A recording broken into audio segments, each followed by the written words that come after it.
이란이 하메네이의 차남인 모스타바의 차기 최고 지도자 선출을 공식화하면서 강경한 반미 노선을 드러냈습니다. 이란은 국제유가를 배럴당 200달러까지 치솟게 만들겠다 이렇게 공언했는데 지금부터는 앞으로의 전망과 또 경제적 여파는 어떨지 백승훈 한국외대 중동연구소 전임연구원 그리고 김대호 글로벌 이코노믹 연구소장과 함께 살펴보겠습니다. 어서 오시죠. 네, 어서 오십시오. 안녕하십니까. 반갑습니다. 네, 이란의 차기 지도자로 사망한 하메네이의 차남이죠. 모스타바 하메네이가 선출이 됐는데 공식적인 발표는 좀 늦어졌습니다. 어떤 이유가 있었을까요? 늦어진 데는 세 가지 요인이 있다고 보통 얘기되고 있습니다. 하나는 그 최고 지도자의 그 선출에 대한 정통성 확보입니다. 그리고 두 번째는 내부 갈등이 있었다라는 보도가 있었고요. 그다음에 세 번째는 이제 전시 보안입니다. 왜냐하면 뭐 전시 보안은 우리가 다 얘기가 됐듯이 트럼프 대통령이 모스타바가 됐을 시 내가 제거를 하겠다라고 얘기하니 그 모스타바 호메니의 안전성이 확보되기 전까지 공표를 미뤄온 측면이 있고요. 네. 그다음에 하나는 정통성 관리입니다. 우리가 최고 지도자를 선출할 때 전문가 회의라고 하는 그 88명의 최고 그러니까 성직자들이 이제 투표를 하게 되는데 그게 이제 투표를 하는 그 공간이 타격을 받아서 약간 그 늦어졌었습니다. 근데 그때 이제 강경파들이 이게 급박하니 빨리 우리가 공표를 해가지고 지도자를 선출하자라고 얘기했을 때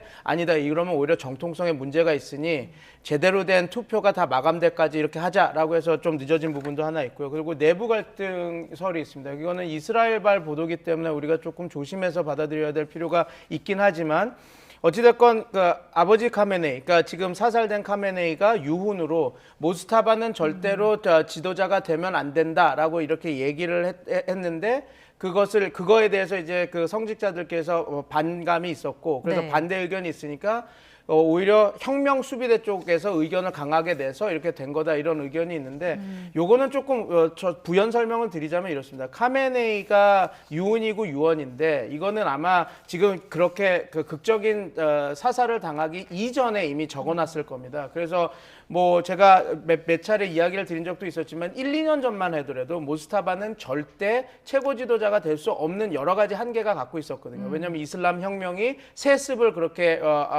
하면 안 되는 그런 것들이고 그래서 이제 이 모스타바라고 하는 그 사람의 대통령 그러니까 최고 지도자가 되려고 하는데 이게 내부 갈등 그러니까 이거 하면 안 된다 그래서 그런 다툼이 있어서 이런 얘기가 나오는데 네. 카메네이가 그 얘기를 했다라는 걸 우리가 하고 그래서 이스라엘이 이야기하듯이 지금 모스타바가 그 유언장을 태우고 이렇게 됐다라고 하는 건 너무 과한 해석이고요. 그거는 이제 그 카메네이 지금 아버지 카메네이가 이렇게 사살되기 전에 써였던 유언이고 지금은 상황이 많이 바뀌지 않았습니까? 그래서 그 부분은 좀 우리가 좀 뭐라 그럴까요? 걸러서 들어야 되는데 이 세 가지 요인 때문에 조금 공표가 늦어졌다. 그렇게 보시면 과한 해석이라는 것이 어떤 의미인가요? 그러니까 이게 추측의 영역이란 말씀이신가요? 추측의 영역이고 그렇게 모스타바가 유언을 태워버리고 내가 지도자가 되기 위해서 유언을 태워버렸다 이런 게 과한 해석이라는 거죠. 예. 왜냐하면 모스타바 카메네이가 되기 위해서 아버지 카메네이가 죽기 전에 이제 이야기했던 거는 당연히 모든 1, 2년 전만 해도 다 이거는 될 수가 없다라고 했는데 지금은 좀 다릅니다. 갑자기 유고가 급변했기 됐고 때문에. 급변했고 예. 그리고 지금 영웅서사가 만들어졌거든요. 네. 어떻게 보면 최고 지도자 지금 이란 시아파 내에서는 어떻게 보면 그 시아파 신앙에서는 그 카르발라 참극 그 아슈라 축제 이런 아슈라 제식 이런 것들을 보면 최고 지도자라고 하는 그 자기네들이 믿는 알리라고 하는 영웅 자체가 그리고 그 자기네들이 정통성을 갖고 있는 리더라고 하는 그 자체가 어떻게 보면 그 비극 서사가 있거든요. 근데 그게 모스타바한테 그대로 간 겁니다. 그래서 요번에 선출이 될 때 그런 것들도 작동을 해서 뽑힌 그런 변수도 있는데 그냥 이스라엘 보도는 아버지가 하지 말라 그러는데 했다라고 해서 너무 단선화해서 이야기를 하는 거기 때문에 조금 우리가 걸러서 들어야 된다. 그러나 그런 변수들도 있다라는 이야기들이 있으니까 그거를 한번 보시면 왜 이렇게 늦어졌나라고 이제 좀 이해가 되실 겁니다. 예, 네. 뭐 앞서 이제 간략하게만 좀 언급을 해주셨는데 사실 이슬람 혁명 자체가 이 세습 군주제를 좀 무너뜨리면서 집권에 성공을 했기 때문에 세습 승계 이 자체에 대해서는 좀 부정적이지 않을까 이런 걱정도 있었는데 어쨌든 이게 세습이 꼴이 된 거예요 지금. 그만큼 이번 이 미국의 공습을 받아들이는 이 이란의 분위기가 급변했다 이렇게 볼 수가 있겠습니다. 그러니까 내부적으로 자신들끼리 어떤 이견도 있었겠지만 외부 적이 있는 상태에서 더더군다나 이 라흐바르라고 그러는 최고 종교 지도자 겸 정치 지도자가 사망을 한 사건, 이 사건에서 지금 이것을 반전을 시키고 다시 그 이란 국민을 하나로 뭉치는 방법에는 오히려 이 하메이니의 차남이 오히려 더 낫다. 이 얘기는 결과적으로는요, 그만큼 이란이 보다 더 강경하게 대응하는 쪽으로 방향을 굳혔다. 예. 이렇게도 볼 수 있기 때문에 이번 사태가 좀 더 악화될 수 있다. 그래서 금융시장은 좀 더 발작을 하고 있는 것으로 보여집니다. 네, 그러니까 강경한 대응이다라는 말씀이신데, 뭐 말씀해주신 대로 반미, 반이스라엘 성향이 강한 인물이잖아요. 결국 항전 의지를 좀 재확인한 거면서도 이제 어떻게 보면은 전쟁에 장기화할 수 있는 것 아니냐 이런 우려가 나올 수밖에 없는 상황이거든요. 강경파는 맞는데 뭐 어떤 목적의 강경파라는 걸 봐야 됩니다. 그 모스타바는 체제 유지의 강경파입니다. 그러니까 신정 민주 체제를 유지하는, 그러니까 이 정권의 친정 민주 체제의 생존의 강경파거든요. 그래서 12월, 1월, 2월에 있었던 시민 봉기에서도 모스타바가 강력하게 탄압을 해서 이거 완전 강경파구나라고 이렇게 평을 받았지만, 그 강경하게 한 이유는 이 모스타바 역시 중간급 성직자로서 신정 민주 체제를 지켜야 된다. 이거는 마지막 보루다 이렇게 생각하는 사람이기 때문에 그렇습니다. 그래서 우리가 좀 착시를 하면 안 되는 게, 신정 민주 체제가 무너지더라도 나는 결사항전으로 산화할 것이다라고 하는 그런 강경 대응을 할 리더는 아니다라는 것을 좀 우리가 이해할 필요가 있습니다. 이 사람이 강경주의자가 된 것은 이 신정 민주 체제를 존속시키고 이걸 유지하려고 하는 목적에서 강력한 정책을 쓰는 사람이지, 이게 만약에 풍전등화처럼 신정 민주 체제가 무너진다라고 하는데 자기 이념만 가지고 끝까지 가는 사람은 아니거든요. 그래서 우리가 제가 좀 우려스러운 건 자꾸 이게 강대강으로 대처해서 전쟁이 끝까지 가고 멸망까지 갈 거라고 보는 분석이 있는데, 오히려 우리가 이렇게 생각해 보면 좋습니다. 우리도 우파 정권이 자리를 잡았을 때 오히려 그 북한과 대화를 좀 더 쉽게 했거든요. 왜냐하면 언론과 지지 세력들이 신뢰를 갖고 있으니까. 똑같습니다. 모스타바, 미국에 의해서 모든 가족이 몰살된 리더, 그리고 여태까지 보여준 행보는 우파로서 강경책을 썼던 리더이기 때문에 오히려 역으로 미국과 이스라엘과 대화하는 운신의 폭은 그 어떤 리더보다 더 넓다라고 보시면 될 것 같습니다. 그리고 지금 또 하나의 긍정적인 사인은, 모스타바가 최고 지도자가 된 이후에 혁명수비대가 곧바로 일제히 충성서약을 했습니다. 예, 우리는 모스타바를 끝까지 따르겠다. 그러면 어떻게 보면 제가 말씀드린 모스타바 호메이니는 운신의 폭이 훨씬 넓은 리더이기 때문에 이게 무슨 강대강으로 갈 거라고 보는 것보다는 아마 이제 공식적인 일성과 어떤 자세들이 나올 겁니다. 어떤 자세. 그걸 아마 트럼프 대통령도 보고 이제 다음 행보를 취할 건데, 그게 가장 중요하다고 보시면 근데 될 것 이제 같습니다. 문제는 아버지 하메네이 암살에 대한 보복을 모스타바가 좀 보복을 하겠다 이렇게 천명하기도 했었잖아요. 그렇기 때문에 강대강 대치가 이어지는 게 아니냐 이런 우려가 나온 거 아닐까요? 그러니까 그러면서도 또 더 강력한 반미주의자 아니냐 이런 분석도 있잖아요.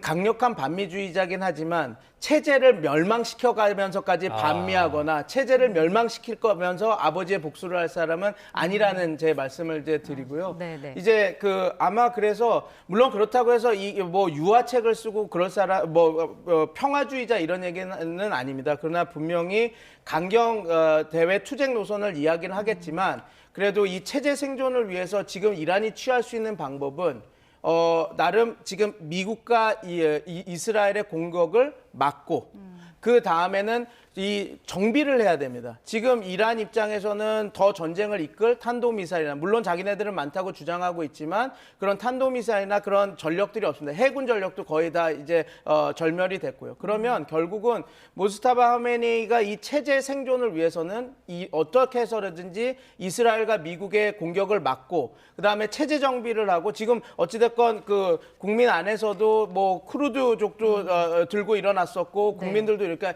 아마 이 체제 안정을 확보하는 그 시간 벌기가 들어갈 겁니다. 그게 진정한 의미의 유화책이든 아니면 그게 시간 벌기든. 그래서 어떻게 보면 우리가 모스타바가 그냥 끝까지 가서 자기 정권과 산화할 정도로 이렇게 싸우겠다라고 하는 분석들도 좀 나오지만, 네. 저는 이란을 이렇게 봤는데 이란은 우리가 보통 매드물라 미친 성직자들이 통치하는 나라라 그러지만 여태까지 쭉 행보를 보면 항상 체제를 존재하고 체제를 생존하는 가장 합리적인 선택을 했던 세력이라는 걸 염두에서 봐야 지금 다음 행보가 어떻게 될 것인지 좀 적합한 분석을 할 수 있을 거라고 봅니다. 예, 그러니까 뭐 지금 이 무스타바 과연 이제 어떤 인물인지 그리고 어떤 인물이 이게 만장일치로 선출이 된 것인지 어떤 그 과정들에 대해서 짚어봤는데 자 그렇다면 이제 여기서 이제 우리가 궁금해봐야 되는 것은 미국이 어떤 대응을 할 것이냐. 애초에 트럼프 대통령 같은 경우에는 차기 지도자 선출에 본인이 관여를 해야 된다 이런 언급을 또 하기도 했었거든요. 과연 어떻게 이제 나올까요? 예, 지금 미국은 일단은 지켜보고 있죠. 과연 지금 우리 전문 연구원님 말씀하신 대로 과연 하메이니의 찬함이 강경 대응을 나올 것이냐 아니면 신정 체제 유지를 위해서 전략적으로 선택을 할 것인지 네. 또 그 기회도 주고 이렇게 볼 수 있는데요. 문제는 금융시장의 반응을 보면요. 이 금융시장이라는 게 어떤 특정한 한두 세력이 움직이는 것도 아니고 상황을 판단해서 큰 자금이 이렇게 움직이는데 지금 두 가지 사건, 그러니까 하메네이 찬함이 승계했다는 그 사건, 그다음에 또 하나는 쿠웨이트와 이 아랍에미레이트 공화국이 감산을 했다.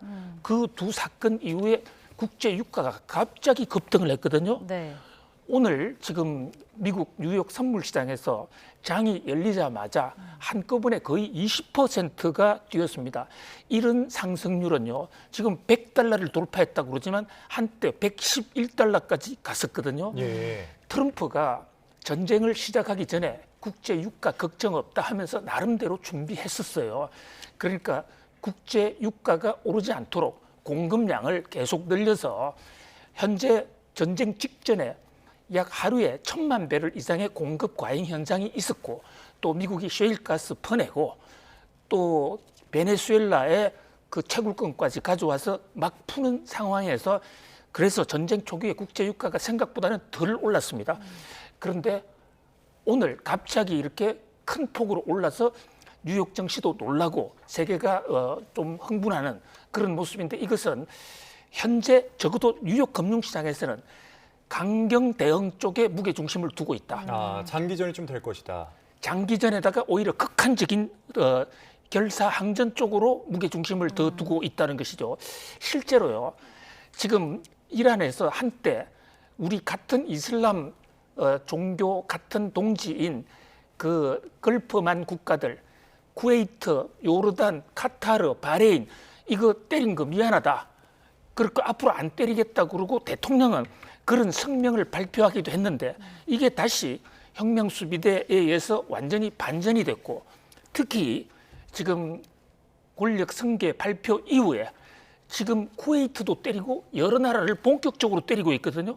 때리는 강도가 좀 더 높아졌습니다. 네. 물론 이것도 이제 이 하메이니 찬함이 전략적으로 미국과 싸우겠다는 것보다도 전략적으로 바게이닝 파워를 얻기 위해서 하는 것인지는 모르겠지만 적어도 나타난 결과를 보면 현재 상황은 그 쿠웨이트에서의 감산 이것은 호르무즈 해협의 이 봉쇄가 상당히 효과를 내고 있다는 것이거든요. 이란 입장에서. 그렇습니다. 예. 감산은 함부로 못합니다. 왜냐하면요, 석유 감산은요, 저 밑에 있는 석유를 끌어올리는데 한번 닫아버리지 않습니까?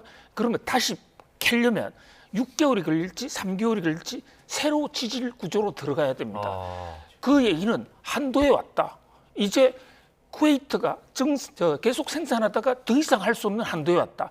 바레인도 마찬가지거든요. 이것은 국제 유가의 원유에 급속한 공급 악화가 될 수 있다. 이런 우려가 국제 유가를 올렸다. 그런 점에서 좀 여러 가지 상황을 신중하게 좀 볼 필요가 있다. 특히 경제, 금융 시장에서는 상당히 놀라고 있다. 이렇게 볼 수 있겠습니다. 네. 그리고 앞서 이제 이란 초등학교 참사가 일어났을 당시 얘기도 좀 해보면 미군의 토마호크 미사일로 추정되는 물체가 이제 현장을 폭격하는 영상이 공개되기도 했거든요. 근데 이 부분에 대해서 이제 트럼프 대통령은 뭐 이란이 한 짓이다 이렇게 얘기했었는데 이렇게 되면 미국의 책임론이 커지는 것 아닌가요? 네, 미국의 책임론이 아마 계속 불거질 겁니다. 왜냐하면 트럼프 대통령은 이란제 미사일이 그 성능이 나쁘니 거기에 맞았을 거다라고 얘기는 하지만 네. 그 근거는 하나도 내놓지 못하고 있거든요. 그래서 지금 다수의 언론 보도도 있고 초반에 미군이 조사한 바로는 우리가 실수해서 때렸을 가능성이 높다라고 하는 보고서도 나온 바가 있어서 네. 아마 지금 여러 가지 정황과 나온 그 증거로 보면 미군 측에서 그 여초등학교를 그 공습한 거, 그러니까 실수로 타격한 거 아닌가 그렇게 보입니다. 예. 개전 이후에 뭐 첫 100시간 동안 미국이 사용한 비용이 5조 5천억 원 정도라고 하더라고요. 그리고 이 장대한 분노 작전 전에 군사력 배치에서도 6억 3천만 달러를 사용한 것으로 전해지고 있는데 이게 이제 예상 외로 굉장히 많은 지출을 지금 하고 있는 상황 아니겠습니까, 미국 입장에서? 그렇습니다. 바로 그 대목이 지금 세계 경제를 발작 현상 더 흔드는 요인이죠. 전쟁이 조기에 끝나고 미국 의도대로 수습이 잘 된다 그러면 세계 경제가 오히려 대폭발, 환호할 수도 있었는데 처음에 하메이니를 저격할 때만 하더라도 분위기는 좋았는데 그 이후에 좀 수렁에, 적어도 경제적으로는 좀 수렁에 빠지는 그런 입장이에요. 아시다시피 미국은 재정 적자가 엄청난 나라입니다. 국가 부채가요 38조 달러, 우리 돈으로 5경 원이 넘어가는데 우리 예산 727조를 한 푼도 안 쓰고 80년을 모아야 그 갚을 수 있는 어마어마한 규모거든요. 자, 그 상황에서 전쟁 비용이 기하급수로 늘어난다면 이 또한 감당하기가 어렵습니다. 현재 100일 동안 약 5조 원을 썼는데 하루에 평균 지금 우리 돈으로 1조 원 정도를 쓰고 있습니다. 그런데 이것도 본격적으로 지상군이 들어간 것도 아니고 유격대가 들어간 것도 아닌데 이게 만약에 한 달 계속된다고 했을 경우에 약 40조 원이 소요됩니다. 거기다가 6개월 간다 이러면 뭐 감당하기가 어렵고 그래서 이 트럼프 정부가 바로 의회에다가 예산을 좀 늘려달라고 예산 정액안을 냈어요. 500억 달러를 냈거든요. 그게 73조인데 그게 거부됐습니다. 일단은. 그래서 결국은 재정 뒷받침이 안 나오게 되면 적자 국채를 찍어야 되는데 예. 네. 이 미국 정부의 부담은 우리가 가늠할 수 있는 가장 대표적인 지표가 미국의 국채금리 올라가는 걸 보면요.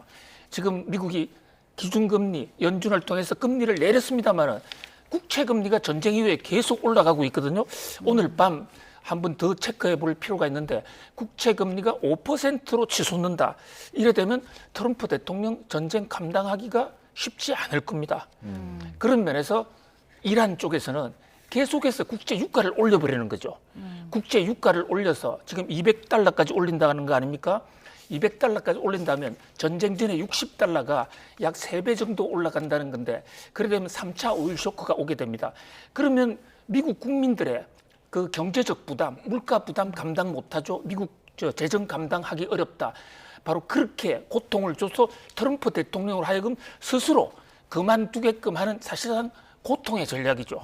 누가 이길지는 알 수가 없습니다만은 이 강대강 전략이 이어진다면 세계 경제는 그만큼 더 고통스러울 수 있다. 이런 생각을 해봅니다. 네, 뭐 연구원님 혹시 뭐 이야기하실 거 있으시면 하시죠. 저거 때문에 전쟁이 장기화되기 쉽지 않다라는 겁니다. 트럼프 대통령이 9월 달까지 한다 그러는데 말씀하신 대로 그렇게 되면 240조가 추가로 드는 거고 그건 네. 추가 비용입니다. 그냥 계속 고정 비용은 그대로 유지되는 거고 그리고 중간 선거가 아마 트럼프 대통령의 가장 핵심일 텐데 경제 전문가가 나오셔서 아시겠지만 네. 미국의 중간 선거에서 영향을 끼치는 건 외교나 이런 전쟁이 아니었습니다. 늘 유가, 실업률, 경제 지표였습니다. 그런데 지금 경제 지표가 무너지는데도 트럼프 대통령이 끝까지 할 수 있다? 전쟁은 그냥 어떤 군사적 능력만으로 하는 것이 아니거든요. 그래서 저는 뭐 전쟁이 확전될 거다 이런 것들에 대해서 좀 낮게 보는 이유가 트럼프 대통령이 계속 지금 부과되고 있는 그 전쟁 비용 그리고 또 이란 입장에서도 마냥 이렇게 할 수도 없는 거고 이란이 지금 계속 경제 비용을 늘리는 거는 여기에 있습니다. 왜 늘리겠습니까? 전쟁을 멈춰달라고 전쟁 비용을 올리는 겁니다. 그러면 이런 것들을 보면 결국은 전쟁이라고 하는 것이 과연 호사가들이 얘기하는 것처럼 9개월 아니면 9월 달까지 이렇게 갈까? 그런 부분에서 그러기가 쉽지 않겠구나라고 좀 보시면 아마 이 전쟁의 그 행간들을 좀 읽을 수 있을 거라고 봅니다. 네, 그러니까 네. 방금 이제 분석해 주신 대로 뭐 골드만삭스에서도 아까 이제 잠깐 저희가 왼쪽에 그 자막을 통해서 보여드렸는데 뭐 유가가 150달러까지 치솟을 것이다. 그 이란이 주장하기로는 $200까지 한번 감당해 보라. 뭐 이런 이제 내용까지 나오는데 아니 그러면 이제 장기전으로 가지는 않을 것이라는 전망은 있는데 과연 이제 트럼프 대통령이 어떤 추구 전략을 세울 것이냐 이게 좀 쉽지 않아 보이거든요, 제 생각에는. 지금 빌드업은 했죠. 그러니까 트럼프 대통령이 그 최근에 그 이런 얘기를 했습니다. 트럼프 대통령이 절대 항복, 완벽한 항복이 아니면 우리는 타협 안 하고 우리는 끝나는 게 없다라고 얘기했는데 그 다음에 백악관 대변인 레빗이 되게 이상한 얘기를 했습니다. 뭐라고 했냐면 그 이란의 절대 항복 아니고서는 우리가 전쟁을 멈추지 않을 건데 절대 항복의 의미가 뭐냐고 물었을 때 우리의 군사 목표, 미국과 이스라엘의 군사 목표가 완벽하게 완수가 되면 그것은 완벽한 승리고 그건 이란의 완벽한 그 항복과 같다라고 했습니다. 그 얘기는 뭐냐? 결국은 이 전쟁의 종결은 내가 한다라는 겁니다. 그럼 미국의 입장에서 그럼 전쟁 군사 작전에 완벽하게 마무리되는 게 뭐냐? 해군 절멸. 그 다음에 비대칭 전력의 그 와해, 그러니까 탄도미사일과 그 드론이죠. 그 다음에 뭐냐면 핵 능력의 와해였습니다. 그래서 지금 얘기가 나오는 것이 파리 공수사단을 보내서 이란이 갖고 있는 한 450kg 되는 60% 농축 우라늄을 탈취하겠다라고 하는 얘기가 나오는 겁니다. 왜냐하면 미국이 전쟁을 시작할 때 얘기했던 이란이 핵 능력을 붕괴시키고 형해화시키고 이란이 가장 잘 썼던 비대칭 전력인 탄도미사일과 그 드론을 와해시키고 호르무즈 해협을 막았던 그 해군을 다 절멸시킨다. 그러면 군사작전이 다 완성되는데 지금 그 얘기를 하면 나는 그것만 완수되면 그거는 이란이 선언을 하든 안 하든 완벽한 패배다. 그리고 절대 무조건적인 항복이다 하고 받아들이고 나간다라고 했으니 트럼프 대통령은 그런 식의 빌드업을 지금 하고 있는 것으로 보입니다. 그런데 이제 과연 트럼프 대통령이 말하는 이란의 핵 물질, 가장 위협이 된다는 60% 농축 우라늄 450kg 정도, 그러니까 핵탄두를 11개 만들 수 있는 것들을 탈취할 수 있을지는 좀 지켜봐야 됩니다. 왜냐하면 이거는 어떻게 보면 특수 전략, 그 군사 기밀이거든요, 이 정보들은. 근데 82사단을 쓸 거고 우리가 농축 우라늄을 이렇게 가져올 거라고 이미 다 공표가 됐는데 과연 이것을 성공적으로 완수할 수 있을까? 만약에 성공적으로 완수한다면 정보가 다 흘려나가도 그 작전을 완수할 수 있는 미국의 군사력이 어마무시하구나라는 걸 또 한번 밝히는 사례가 될 텐데 과연 그럴 수 있을까는 조금 회의적입니다. 네. 근데 이번 이제 전쟁 여파로 유럽 같은 경우는 지금 LNG를 중심으로 에너지 위기가 심화되고 있고 이게 이제 글로벌 쇼크로 이어지는 것 아니냐는 우려도 있지만 우리도 이제 그 최고 가격제를 시행해야 된다 이렇게 밝히기도 했잖아요. 이게 해결책이 있을까요? 그렇습니다. 전쟁이 과연 얼마나 오래 지속될지 또 파괴 양상이 어떻게 될지에 따라서 경제적 충격은 좀 달라지겠습니다만은요. 적어도 지금까지는 계속해서 경제 충격이 급속하게 늘어나고 있는 이런 모양새거든요. 지금 카타르도 곧 감산을 하겠다 했는데 카타르의 LNG 기지가 최근에 드론에 의해서 사실상 작동이 멈췄습니다. 그것 때문에 LNG 비중이 높은 유럽에서는 이거 다시 우크라이나 전쟁 이후로 또 한 번 파고가 오는 것이 아닌가. 그런데 지금 1차적으로는 호르무즈 해협이 사실상 지금 완벽하게 통제되고 있거든요. 그러니까 그게 물리적으로 통제는 아니지만 거기에 보험이 이미 지금은 사고 나도요. 보험금을 주지 않는 그런 국제 협약이 발동이 됐어요. 이런 상황에서는 오고 가는 배가 없고 그러면 감산을 할 수밖에 없는데 특히 한국의 피해가 이렇게 증권 시장에서 한국 주식이 올랐다가 내렸다 크게 발작을 하는 것은 우리나라의 호르무즈 의존도가 사실 세계에서 가장 높은 축에 들어가기 때문입니다. 물량으로 보면 중국과 인도가 우리나라보다 조금 더 많아서 우리가 세계 3위인데요. 그런데 비중으로 보면 우리가 일본과 함께 세계 1위거든요. 오늘 재밌다기보다도 주목할 만한 현상 중에요. 그동안에 주식시장이 호르무즈 사태와 관련해서 아시아 주식시장이 떨어질 때 한국이 크게 많이 떨어지고 또 한국이 많이 오르고 변동성이 한국이 제일 높았는데 오늘의 경우에는 일본 도쿄 증시가 한때 우리보다 더 많이 무너졌습니다. 자, 이 얘기는 한국뿐만이 아니라 아시아 지역으로 좀 충격이 확산되고 있다. 특히 일본도 흔들리고 있다. 이렇게 볼 수 있겠고요. 다만 미국 입장에서 지금 사태가 급박하니까 러시아 원유로 제재를 풀겠다. 이래서 이란은 바로 사올 수 있도록 했습니다. 그런 것이 이제 국제 유가를 오르는 것을 좀 잠재울 수는 있겠지만은 네. 그러나 경제적 충격은 수록 한 일주일 정도가 앞으로 굉장히 운명의 순간인데요. 일주일 정도 지나면 수록 조기 수습을 하더라도 에너지 쪽의 경우에는 원상 회복을 하는데 상당한 시간이 걸릴 수가 있습니다. 그런 면에서 저는 이 골든 타임이 앞으로 일주일이다 이렇게 보고 있습니다. 아니 뭐 주식 이야기 나왔으니까 조금만 뭐 한 가지 좀 더 여쭤보면은 지금 이제 코스피가 뭐 5% 뭐 떨어졌다가 10% 올랐다가 다시 또 5% 떨어지고 뭐 이런 식인데 지수가 이렇게 등락을 큰 폭으로 하고 있는 상황에서 기관들이 사느냐? 아니거든. 지금 개인들이 많이 매수를 하고 있는 상황이거든요. 그런데 또 연일 그 B2 양상도 굉장히 짙어지고 있다고 하더라고요. 이게 굉장히 좀 위험한 상황 아닙니까? 이러면? 예, 굉장히 중요한 지적을 해주셨는데요. 주식은 가격이 오르고 내리는 것도 중요하지만 누가 사고 파느냐 그거 굉장히 중요한데요.